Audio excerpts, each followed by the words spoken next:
Yo, what is up guys, Ghost here, and today I want to discuss the issue of whether the recent vehicle nerfs pitched by DICE are simply going too far.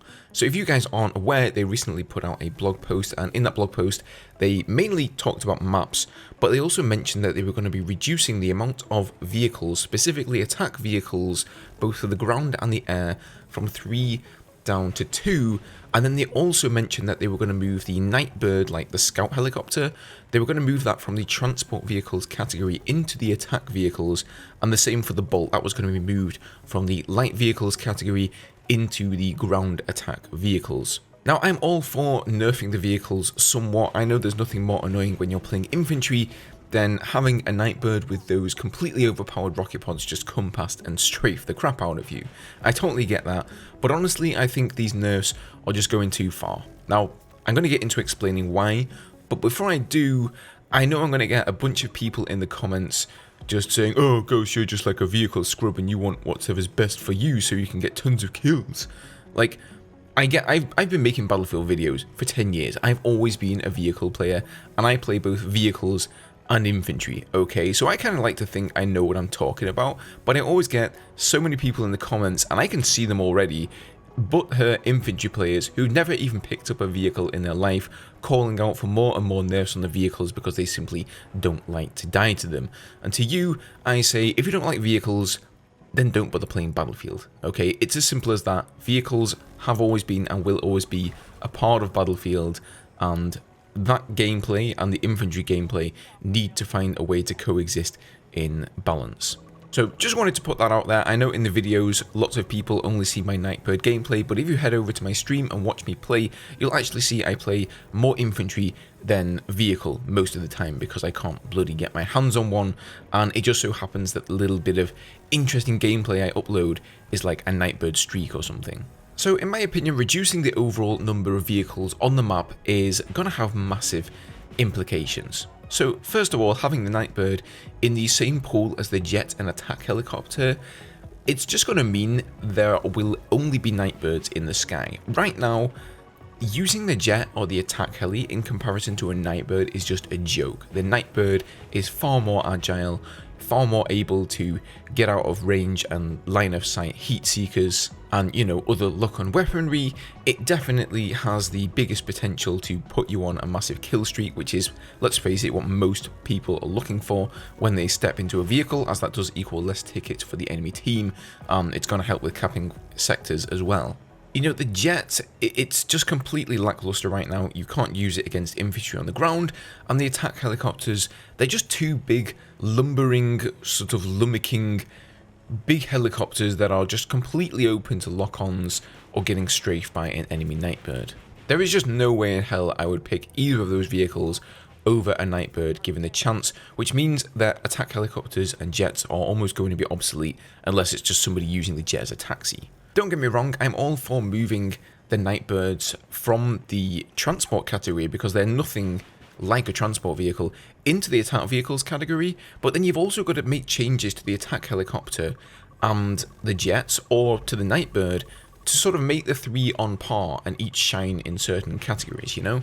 Now the next big issue is with the Bolt moving into the attack ground vehicles with the tanks and the Wildcat. That's also going to have similar implications. I think putting the Bolt in with the tanks is a good way to remove them, you know, from the light vehicles pool, so that now the light vehicles are actually used as transport vehicles, whereas everybody always took the Bolt. It was way too armored, you know, people just had difficulty taking them out. There were just so many of them all over the map. But now, nobody's going to get a tank or a Wildcat. You can't forget about the other vehicles. The tanks and the Wildcats were definitely not overpowered to begin with, in my opinion. If you've ever tried tanking in Battlefield 2042, then you'll know that it's really hard, man. There are people from all angles shooting RPGs at you, throwing C4 on you, C4 drones, and all the rest of it. It's just a nightmare. And now you're going to have people who will take a Bolt over a tank or a Wildcat because there are no light vehicles to use as transports available. The Bolts are super fast, and they're just going to use it as a taxi. They're going to use it to get from A to B. They're going to get sniped out of it, whatever. They're going to die, they're going to squander it, and that is going to be one of your only 2 ground attack vehicles gone? You guys will know in past Battlefield games, using jets as taxis has always been an issue. You know, those players always get called out. The players who fly halfway across the map in a jet, they spawn in the jet and use that spawn to just get halfway across the map, parachute out and get onto a rooftop so they can go prone and snipe. Yeah, good job, mate. Really helping out the team there. Good one. That is exactly the same thing that is going to happen at the moment. You're going to have the 2 air vehicles, you're going to have people spawning in them, just use the jets as taxis, nobody's going to get a Nightbird, and then you're going to have people spawning in the Bolt on the ground to use that as a taxi as well, and it's going to result in just way too few vehicles. I feel like they overdid it with the nerfs, man.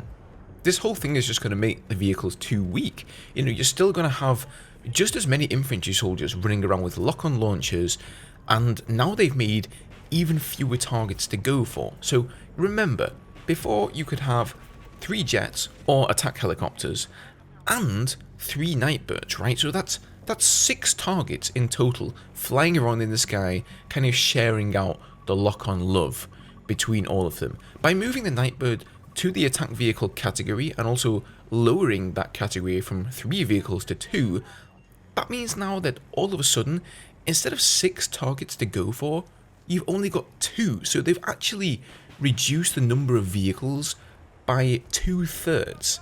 That is just a massive change. Now, there are other ways to do this. I did put out a video recently before they even announced these changes on how I would balance the vehicles, and I think it has, you know, a lot more to do with the weaponry of the vehicle specifically. I did, in fact, suggest moving the Nightbird into the category with the attack helicopters and the jets, but like I mentioned before, in that case you have to buff those vehicles to make them, you know, on par. They definitely need a bit of love, and likewise you need to nerf the Nightbird's rocket pods because they're just too good. The velocity is too quick, the splash damage is too much, they reload too fast, they fire too fast, everything about them is just way too overpowered. This, you know, reducing the amount of vehicles, that's just like a massive band-aid just slapped on there, the absolute easiest way for DICE to do something about it, and it's obviously that, as always, they haven't actually considered the vehicle users at all. And, you know, mark my words, when these changes come in the next patch, you're going to see there won't be any vehicles, almost at all, most of the time. Oh, I'm forgetting, let's not forget, by the way, on top of those 2 massive changes, the vehicle is going down from 6 to 2, at least in the air vehicles section. They've increased the spawn timer from 60 seconds to 120 seconds. So now, you're going to have to wait twice as long. Believe me, if you were somebody who wanted to try out vehicles, and you had trouble snagging one earlier, well, now that trouble is going to be so much worse. Anyway, if you guys want my advice on how to actually balance the vehicles in the game, then I will leave that video up in the corner. Maybe you guys have seen it already. Hopefully DICE has seen it. I'm not that hopeful that they have, but hey, you never know. It could also be that this is just part of the changes. Maybe they're just, you know, putting in this big generalized change here, and then later on down the line, we're going to have more of these specialized changes, like changes to the rocket pods in the Nightbird and things like that. You know, maybe they'll look at increasing the spread of the cannons on the jets, and maybe they'll look at the specialists as well. Of course, we have heard that the feedback loop for the specialists is coming, and I entirely expect them to group all of the specialists into classes and make the global weapons class bound. So they'll, you know, create an engineer class and presumably only make the M5, the launcher, and the anti-air launcher available to the engineer class. So obviously that's going to help against lock-on spam, but how long is that going to take? That's going to take way longer than when these vehicle changes come in. So what are we supposed to do in the meantime? For me, I think the biggest problem is that they've just stuck all the same vehicles on all the same maps. You know, you get the same amount of vehicles, you can choose whichever ones you want, and that is the same for every map. If you look back at a game like Battlefield 4, each map was specifically balanced around a different pool of vehicles, and that's what made the different maps so interesting, right? You didn't have every map being this all-out warfare. Sometimes you had Operation Locker, there were no vehicles at all, and that was a great infantry experience. Then you had the middle-sized maps, like Flood Zone, for example, where, you know, the big dogs now were the LAVs on the bridge, or the Little Bird. If you were in the Little Bird, you were sort of king of the sky. There was no attack helicopter, there was no stealth jet, there was no attack jet. you know, you're the king now, you're like the best air vehicle on the map, and that kind of changes up the dynamic. It's always fun playing these big maps, you know, like Gullmud Railway, Parasol Storm, where you had like an attack jet, a stealth jet, 2 scout helicopters, an attack heli, you know, the attack boats. You had all of the vehicles. That had its own sort of meta in terms of which vehicle could take out which vehicle, but the smaller maps were interesting too, you know. Think about stuff like Propaganda. The tank meta on that map was pretty big. I think, was it 2 tanks you got per team, and that was it. There were no air vehicles at all, no LAVs, and if you were a good tanker, that was one of the most popular maps. So you can tell, you know, in that game that they balanced each map around a specific pool of vehicles based on the size of the map and how they wanted things to flow. In Battlefield 2042, they just slapped the same number of vehicles on every map. And what's more, they made it even worse by continuing this token system that they've decided to have in the game, I think since Battlefield 1. Was it Battlefield 5? I'm not sure. I didn't really play either of those games that much, but I think in BF1 they introduced this token system where you just, you know, you click on the plane spawn and then you can choose like a bomber or a fighter or whatever you want, instead of properly balancing things around having certain amounts of vehicles. So, you know, sometimes you'll end up with 3 Nightbirds and 3 attack helis. Sometimes you'll end up with 3 Condors and 3 jets. It's just totally random, and it makes balancing things so much more difficult.